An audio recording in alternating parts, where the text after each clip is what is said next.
మేమంతా సిద్ధం సక్సెస్ జోష్ తో వైసీపీ అధినేత సీఎం జగన్ ప్రచారంలో మరింత దూకుడు పెంచారు. మేనిఫెస్టో విడుదల తర్వాత తనదైన స్టైల్లో జనంలోకి దూసుకుపోతున్నారు. రోజుకు 3 నియోజకవర్గాల్లో మెరుపు ప్రచారాలు నిర్వహిస్తూ పార్టీ అభ్యర్థుల్లో ఉత్సాహాన్ని నింపుతున్నారు. ఓవైపు చంద్రబాబు పాలనలో వైఫల్యాలను వివరిస్తూ మరోవైపు 58 నెలల కాలంలో చేపట్టిన అభివృద్ధి సంక్షేమాన్ని వివరిస్తున్నారు. ఉదయం అనకాపల్లి జిల్లా చోడవరంలో జగన్ ఎన్నికల ప్రచారాన్ని చేపట్టారు. చోడవరంలోని కొత్తూరు జంక్షన్లో నిర్వహించిన బహిరంగ సభలో సీఎం జగన్ చంద్రబాబు పైన ఓ రేంజ్లో ఫైర్ అయ్యారు. చంద్రబాబుకు ఓటేస్తే గోవిందా గోవిందా అంటూ ఎద్దేవా చేశారు. పొరపాటున టీడీపీకి ఓటు వేస్తే అన్ని పథకాలు ఆగిపోతాయన్నారు. జగన్కు ఓటు వేస్తే పథకాలన్నీ కొనసాగింపు, అదే పొరపాటున చంద్రబాబుకు ఓటు వేస్తే పథకాలన్నీ ముగింపు. బాబును నమ్మటము అనంటే కొండ చిలువ నోట్లో తలకాయ పెట్టడమే అన్నట్టుగా ప్రతి ఒక్కరూ కూడా గుర్తుపెట్టుకోమని కోరుతా ఉన్నా.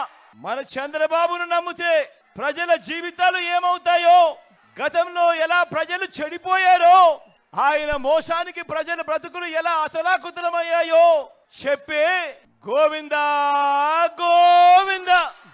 హైదరాబాదు 10 ఏళ్లు ఉమ్మడి రాజధానిగా ఉండాల్సింది బాబు వచ్చాక ఏమైంది?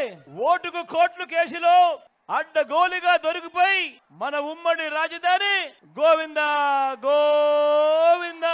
బాబును నమ్మి ఓటు వేసినందుకు ఢిల్లీతో రాజీపడి ప్రత్యేక హోదాను ఏం చేశాడు? దాన్ని గోవిందా గోవిందా గోవిందా గోవిందా. అక్క చెల్లెమ్మల కుటుంబాలకు డబ్బు ఇవ్వలేదు. ఆ డబ్బంతా ఆయన దోచుకొని పంచుకున్నది. ఆ దోచుకొని పంచుకున్న డబ్బుల్లో చాలా డబ్బులు చంద్రబాబు దగ్గర ఉన్నాయి. కాబట్టి ఈసారి ఎన్నికలు వచ్చేసరికి ఏం చేస్తాడు? ఆ డబ్బులో నుంచి మీలో ప్రతి ఒక్కరికి కూడా ఓటుకు 2000 అంటాడు. అక్క ఓటుకు 2000 అంటాడు. అన్న ఓటుకు 2000 అంటాడు. అన్న ఓటుకు 2000 అంటాడు. ఓటుకు 2000 అంటాడు.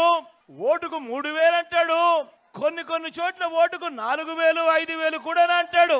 ఇక్కడే మీ అందరికీ కూడా చెప్తా ఉన్నా, చంద్రబాబు డబ్బు ఇస్తే వద్దు అనొద్దండి, డబ్బు తీసుకోండి. ఎందుకంటే ఆ డబ్బు మందే. మన దగ్గర మనల్ని దోచేసిన డబ్బే అదంతా.